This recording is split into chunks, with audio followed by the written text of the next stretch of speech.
Okay, so this is what they look like after the first cut on the two cheeks. I didn't have the correct blade to cut the tenon, so I just leave a little bit of a gap here. I'll need to chop it out with chisels.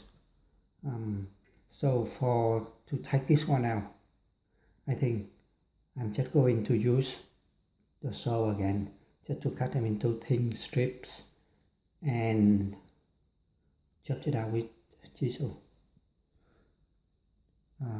This is the first time I'm using this kind of power tools or table saw, and I'm fairly happy with the jig that I made, a simple one. Let's see how this one turns out. This is what it looked like after I cut them out using the same jig on the table saw.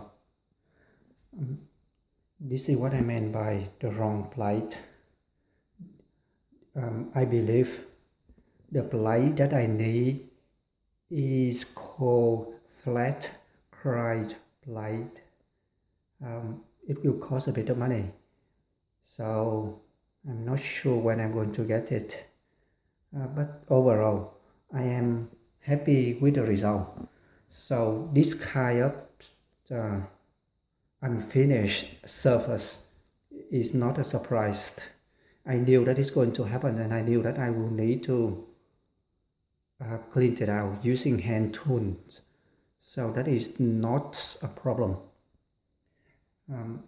Okay, so I have this table saw for less than a month.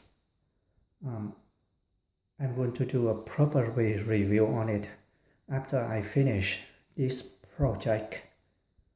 Thank you for watching.